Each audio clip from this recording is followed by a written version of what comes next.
Hey, everybody, it's Andrew Morgan here with Ryan Weeks, my co-host of the Cyber Call. Ryan, how you doing?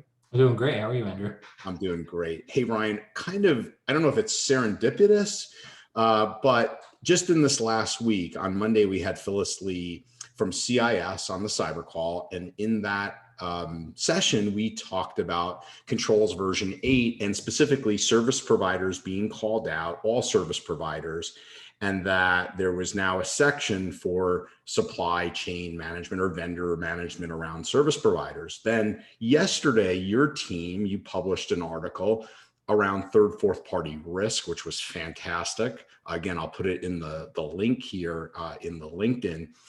And then lo and behold, last night, President Biden produces an executive order on cybersecurity. And this has come out a lot. Joe Panettieri's done some coverage on this, Jacob Horn at DevCert, and Ryan Bonner, who are some of the best in CMMC. And that's something that I just want to touch on quickly and hand it over to you.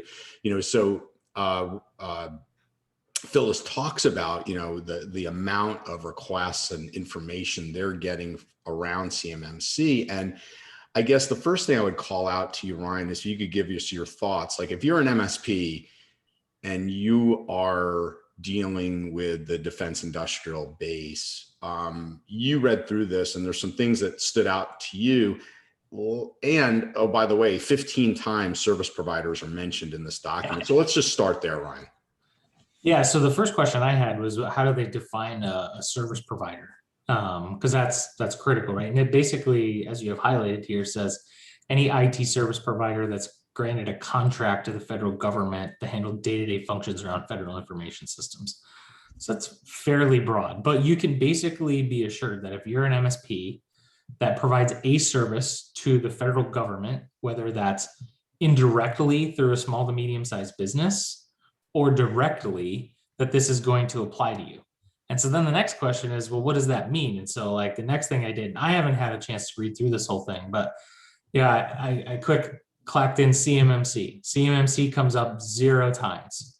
So I clacked in NIST and there's a ton of references to NIST. So I'm like, okay, NIST 800-171 doesn't come up at all. NIST 853 doesn't come up at all. And so I'm like, all right, so let me dig into the NIST references. And this is where I think it became really interesting to me, where I think MSPs need to kind of sit up and pay attention to this. Is basically what it's calling for is in within 90 days for the director of NIST to have met with a large swath of people and come up with a recommendation to improve the software supply chain security for the federal government.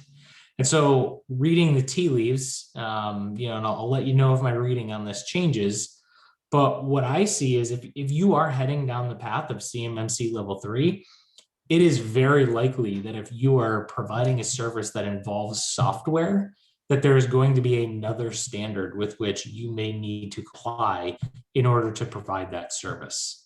Because as I think anybody that's kind of dug into CMMC knows, it's really infrastructure heavy. It's not really software application development kind of heavy. And so, it makes sense that CMMC would need to be augmented in some way.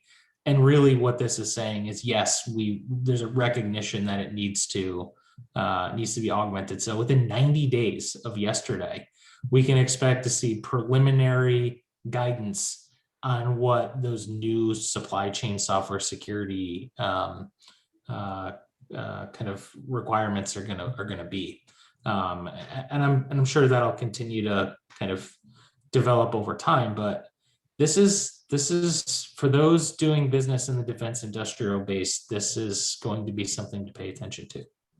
Yeah, thanks for that perspective. And I think it's probably, again, telling that we need to get Ryan Bonner back on the cyber call within the next 90 days. Yeah, this is going to be a very hot topic.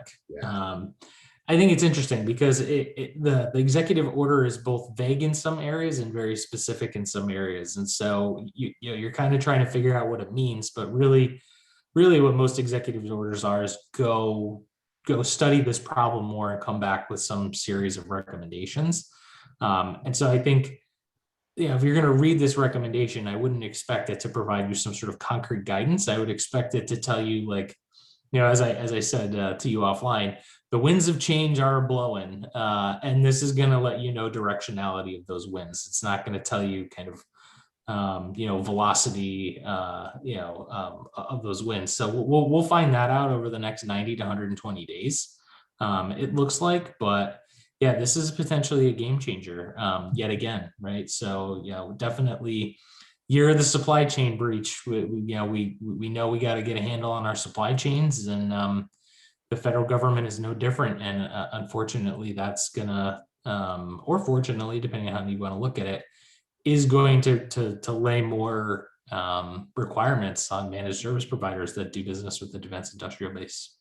Well, thanks as always for the InfoSec CISO perspective from you, Ryan. Great talking to you as always. Yeah, thanks, Andrew.